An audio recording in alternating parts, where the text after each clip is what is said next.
कभी किसी ने आपको सबके सामने नीचा दिखा है, कभी किसी ने आपकी इंसल्ट की है और आप बस चुप रह गए। दिल अंदर से जल गया, लेकिन जुबान से एक शब्द भी नहीं निकला।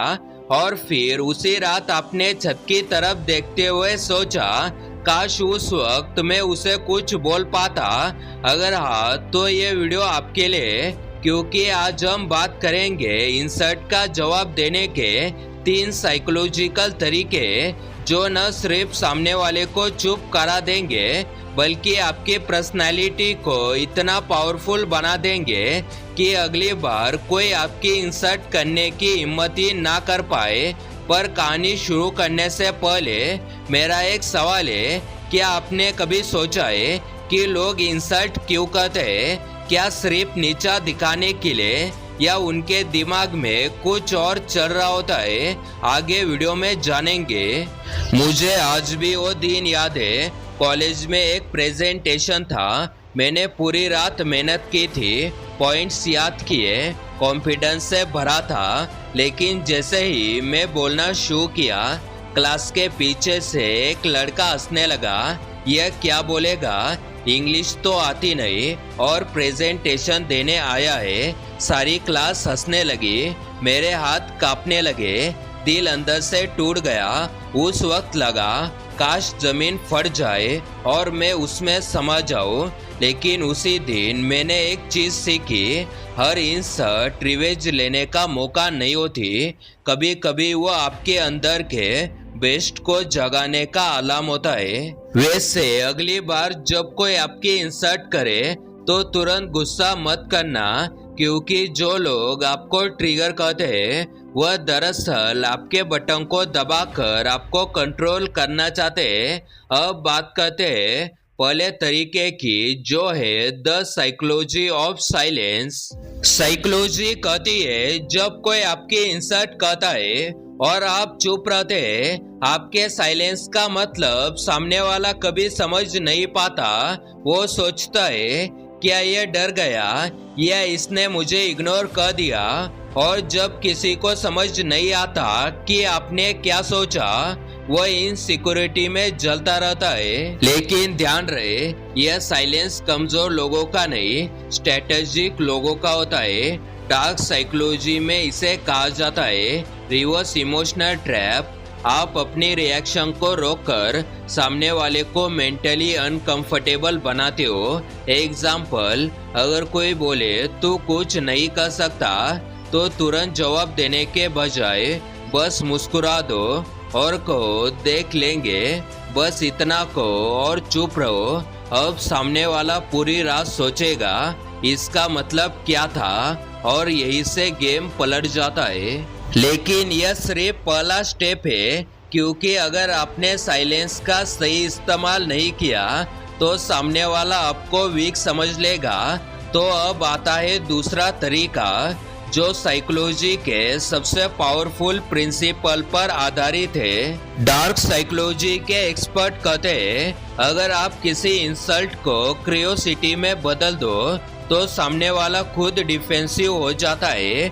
मतलब जब कोई कहे तू तो और कॉन्फिडेंस है, तो गुस्सा होने के बजाय क्लेमली पूछो, सच में ऐसा क्यों लगा तुम्हें? अब सीन पलट गया।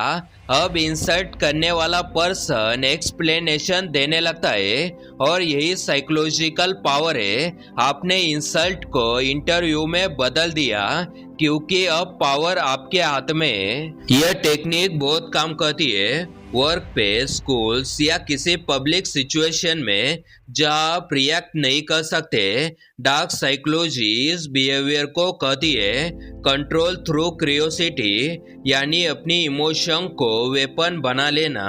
वैसे सोचो, अगर इंसल्ट करने वाला बंदा बोले तू तो बहुत एटीट्यूड दिखाता है, तो आप शांत होकर बोलो, अरे नहीं भाई, यह तो सेल्फ रिस्पेक्ट है, तू पहचान नहीं पाया बस। लेकिन अब आते हैं सबसे डेंजरस तरीके पर, जो न सिर्फ इंसल्ट का जवाब है, बल्कि सामने वाले के दिमाग में हमेशा के लिए आपकी इमेज सेट कर देगा। रेडी? क्योंकि यह टेक्निक थोड़ी डार्क है, और इसे इस्तेमाल करने के लिए आपको इमोशनली मैच्योर होना पड़ेगा। साइकोलॉजी में एक कंसेप्ट है रीफार्मिंग, मतलब किसी सिचुएशन का मीनिंग बदल देना। और इंसल्ट में अगर आप यही कह दो तो सामने वाला साइकोलॉजिकली टेंशन में आ जाता है। एग्जाम्पल, अगर कोई कहे तू तो चीप लगता है तो क्लेमली बोलो कम से कम मैं फेक तो नहीं हूँ। अब सोचो, उसके पास बोलने के लिए कुछ नहीं बचेगा क्योंकि आपने इंसल्ट को मिरर में बदल दिया।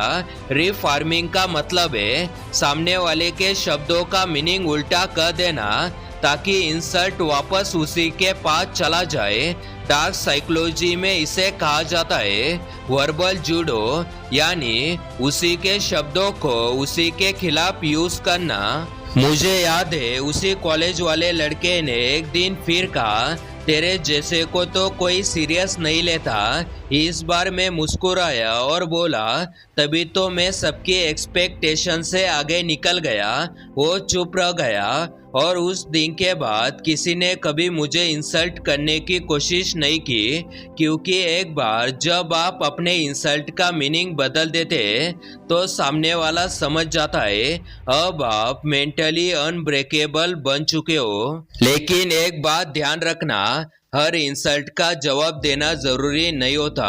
कभी कभी साइलेंस ही वो आग होती है जो दूसरों को अंदर से जला देती है, क्योंकि जब कोई आपको इंसल्ट करता है वो ये टेस्ट कर रहा होता है क्या मैं इसको कंट्रोल कर सकता हूँ। और अगर आप शांत रह गए तो आपने इनडायरेक्टली कह दिया तू कोशिश कर ले, मैं तेरे लेवल का नहीं हूँ। और अगर आपने ये 3 रूल अप्लाई कर लिए, silence is power, curiosity control, reframing, तो आपके अंदर एक ऐसी शक्ति आ जाएगी जो किसी भी इंसल्ट को मोटिवेशन में बदल देगी। अगर लोग आपको हल्के में ले रहे, अगर आप चाहते हो कि लोग आपकी रिस्पेक्ट करें, लोग आपकी वैल्यू करें, तो आप इस वाले वीडियो को देख सकते हो। इसमें मैंने बताया है लोगों से अपनी वैल्यू कैसे करवाए। मैं आपसे वही मिलूंगा। अगर आपको ये वीडियो पसंद आए तो इस वीडियो को लाइक और चैनल को सब्सक्राइब कर देना। जय हिंद, वंदे मातरम।